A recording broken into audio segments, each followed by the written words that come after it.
పరిశుద్ధులు ప్రియులైన దేవుని పిల్లలందరికీ యేసుక్రీస్తు నామములో శుభవందనాలు తెలియజేసుకుంటా ఉన్నాను.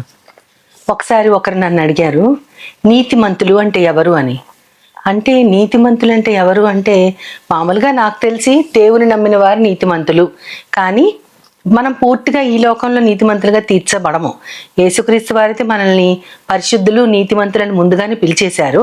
ఆ టైటిల్కి న్యాయం చేకూర్చగలిగేలాగా మన జీవితం అంతా కూడా మనం జీవిస్తూ ఉంటాం, చిట్ట చివరి క్షణం వరకు, ఆఖరి ఊపిరి వరకు కూడా. కానీ నీతిమంతులకి కొన్ని లక్షణాలు సామెతల గ్రంథంలో చెప్పబడి ఉంది. నేను నీతిమంతులు అంటే ఎవరు అంటే, వారు అడిగారు, మీరు చదివి మీరు అర్థం చేసుకుని నాకు చెప్పండి అని అన్నారు. అంటే చాలా ఉన్నాయి లక్షణాలని చెప్పాను నేను. నాకు అన్నీ కాదు కానీ మొత్తం జిస్ట్ చెప్పండి అన్నారు. నేను అప్పుడు నా బైబిల్లో సామెతల గ్రంథం తీసుకొని నీతిమంతులు ఎవరు, వారి లక్షణాలు ఏంటి అని 1, 2, 3 అని నెంబరింగ్ ఇచ్చుకుంటూ వెళ్తా ఉంటే 40 కంటే ఎక్కువ వచ్చినాయి అక్కడ నాకు. చాలా ఉన్నాయి. అవన్నీ నేను క్రోడీకరించి మొత్తం జిస్ట్ని 1 or 2 సెంటెన్సెస్లో చెప్పాలి అంటే అది నా వల్ల కాదు. ఎందుకంటే నీతి అంటే ఇది, నీతి అంటే అది అనుకుంటా అక్కడ మొత్తం చాలా ఉంది. కానీ నీతి మొత్తం యేసుక్రీస్తు వారు. కానీ అంటే ధర్మశాస్త్రం నెరవేర్చిన ఒక్కరే యేసుక్రీస్తు, ఆయనే నీతి అని మనకు తెలుసు. కానీ అర్థమయ్యే రీతిగా నిజంగా అంటే మామూలుగా మనుష్య భాషలో మనుషులకు ఉండాల్సిన లక్షణాలు ఎలా ఉంటే నీతిమంతుడు అంటే చాలా ఉంటాయి, కానీ చాలా వద్దన్నారు. 1-2 సెంటెన్స్లో చెప్పమన్నారు. అయితే నేను ఇటీవల కాలంలో ఈ డైలీ డివోషన్స్కి ప్రిపేర్ అవుతా ఉన్నప్పుడు నన్ను ఆకర్షించింది, బలంగా చెప్పగల ఒకే ఒక్క సెంటెన్స్ నీతిమంతులు ఎవరు అంటే సామెతల గ్రంథమే 11వ అధ్యాయము 30వ వచనంలో ఉంటుంది. నీతిమంతులు ఇచ్చు ఫలము జీవవృక్షము, జ్ఞానము కలవారు ఇతరులను రక్షించుదురు. నాకు చాలా అద్భుతంగా అనిపించింది. నీతిమంతులు ఇచ్చే ఫలము జీవవృక్షము, జ్ఞానము కలవారు ఇతరులను రక్షించుదురు. ఈ 2 లక్షణాలు ఎవరికి ఉన్నాయని ఆలోచిస్తే నాకు ఒక్కరే కనపడ్డారు, ఆయనే యేసుక్రీస్తు. నీతిమంతుల యొక్క ఫలము జీవవృక్షము అంటే ఇక్కడ ఫలము అంటే జీవితము. నీతిమంతులు తమ జీవితం మొత్తం మంచి సారము కలిగి జీవించినప్పుడు వాళ్ళలోంచి వచ్చే ఒక ఫ్రూట్ లేదా ఒక సారము, వాళ్ళ జీవితం యొక్క సారము అంటే వాళ్ళ జీవితం మొత్తం మనం ఆలోచిస్తే ఏం తెలియజేస్తుంది అంటే అది ఒక జీవవృక్షము. జీవవృక్షము అంటే ఒక వృక్షం అని కాదు. వృక్షం అనగానే మనకి ఏం గుర్తు రావాలి అంటే మనకి జీవాన్ని ఇచ్చేది, మనకి ఆశని కల్పించేది, మనకి స్వస్థతనిచ్చేది. అంటే చాలా అసలు మామూలుగా మనుషుల కంటే కూడా వృక్షాలకి ఆయుష్ కాలం ఎక్కువ ఉంటుంది.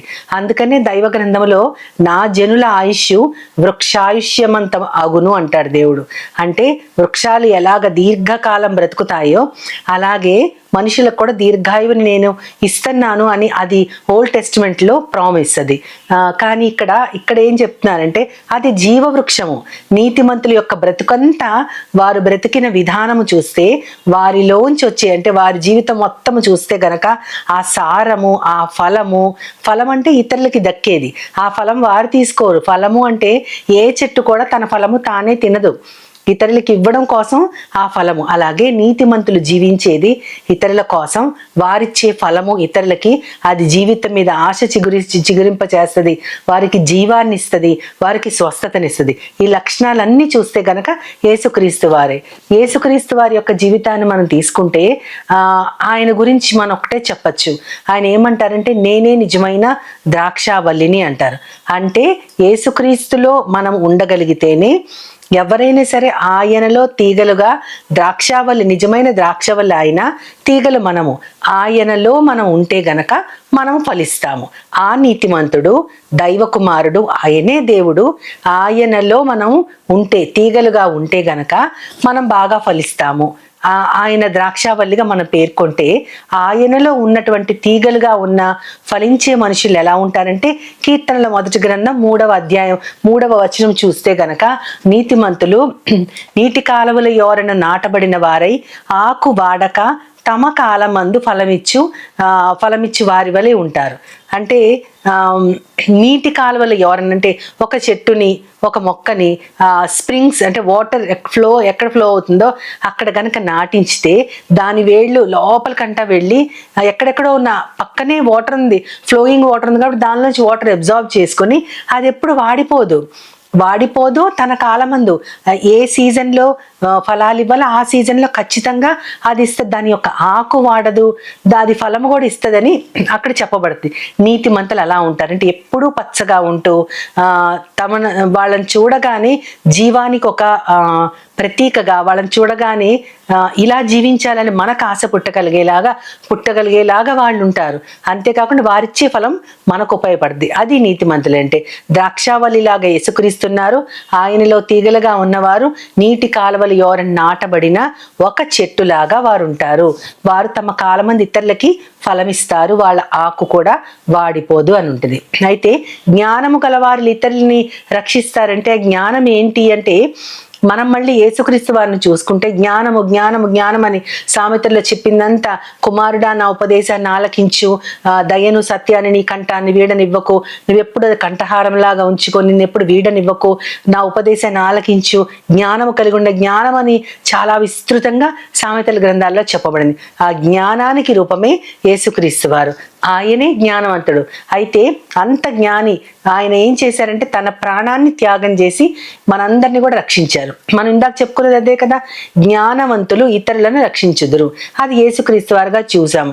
అయితే ఆయన శిష్యులతో మాట్లాడుతూ, పేతురు, యోహాను, ఆంద్రియ వాళ్ళతో మాట్లాడుతూ ఆయన ఏమంటారంటే, మీరు నన్ను వెంబడించండి, మనుష్యులను పట్టే జాలరులుగా మిమ్మల్ని చేస్తానంటారు. వాళ్ళు అప్పటిదాకా చేపలను పడుతూ వాళ్ళ యొక్క జీవనోపాధిగా అది ఎంచుకుని వారు జీవిస్తూ ఉంటారు. అయితే ఇప్పుడు వారిని మిమ్మల్ని మనుషులు పట్టే జాలరులుగా చేస్తారని.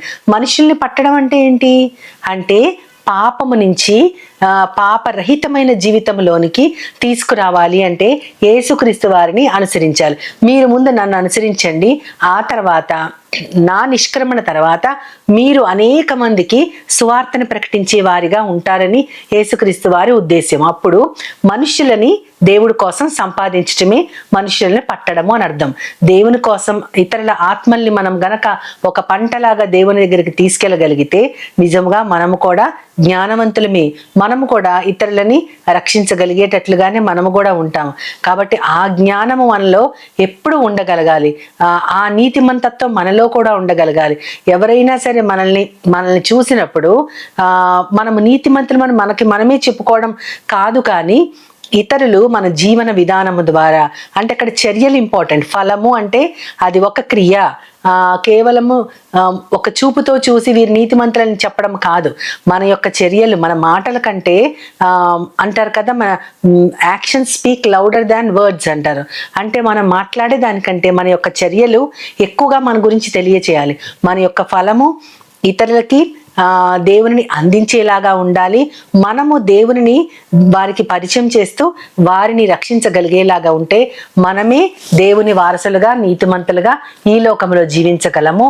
జ్ఞాని అయిన యేసుక్రీస్తు వారు ఎలాగా దాసుని స్వరూపము దాల్చుకుని ఈ లోకానికి వచ్చి ఇప్పటికీ కూడా అనేక మంది చర్చించుకునే విధములో ఆయన ఎంత అద్భుతంగా ఈ లోకంలో జీవించారు. అది ఎంత తరిగినా, ఎంత చర్చించుకున్నా తరిగిపోనటువంటి గొప్ప జ్ఞాన నిధి ఆయన. ఆ జ్ఞాన నిధి అయిన యేసుక్రీస్తు వారికి వారసులుగా మనము కూడా అనేక మందిని రక్షించగలుగులాగా ఉంటే గనక మనమే నీతిమంతులమే. ఆ విధంగా మనం ఇతరులను రక్షిస్తూ దేవుని కోసం వారిని సంపాదిస్తూ మనము నీతిమంతులుగా దేవునికి కనపడగలిగేటట్లు మనందరి జీవితాలు ఫలమిచ్చేటట్లుగా మనము మన ఆకు వాడిపోకూడదు. మనం ఇతరులకి ఫలమిస్తూ మనము కృంగిపోకూడదు. మనం పచ్చగా ఉండాలి, ఇతరులకి మన ఫలాన్ని అందించాలి. ఆ రీతిగా మనందరము ఉండగలిగేటట్లు దేవుని ప్రార్థిస్తూ ఆయన సహాయాన్ని కోరుకుందాము. ప్రేమ నమ్మకం గల నా ప్రియ పరలోకపు తండ్రి, నాయన మేము నీతిమంతులుగా ఉండాలి అంటే ప్రవ్వా మేమిచ్చే ఫలము జీవ వృక్షముగా ఉండాలి. మమ్మల్ని చూడగానే ప్రవ్వా వారి జీవితానికి ఒక ఆశ కల్పించే విధముగా, ఒక స్వస్థతనిచ్చే విధముగా, దేవుని యొక్క మాటలు అందించే విధముగా మా జీవితంలోంచి ఫలము రావాలి ప్రవ్వా. అంతేకాకుండా మేము జ్ఞానము కలిగి ఇతరులని రక్షిస్తూ నీ కోసం అందరినీ సంపాదించాలి. ఎందుకంటే ఒక్కరు కూడా నశించడం మీకు ఇష్టం లేదు ప్రవ్వా. అందుకని నిజంగా మేము జ్ఞానవంతులు అనుకుంటే ప్రవ్వా, మేము అనేక మందిని పోషించటము, వారిని ఆదరించడం కంటే ముఖ్యమైనది ఇంకొకటి ఉంది ప్రభా, వారి ఆత్మని నీ కోసం సంపాదించటం. అట్టి జ్ఞానం కలిగి మేమందరం నడుచుకొనగలిగేలాగా నీతిమంతులుగా ఈ లోకములోనే పిలువబడుతూ నీకు వారసులుగా ఉండేలాగున మమ్మల్ని నన్ను మీ చేతులకు అందిస్తూ నీ ప్రియ కుమారుడు నా ప్రియ ప్రభు యేసుక్రీస్తు వారి ద్వారా కోరి ప్రార్థిస్తున్నాను పరమ తండ్రి. ఆమేన్, ఆమేన్, ఆమేన్. వందనాలు. As Jesus now, He's always near.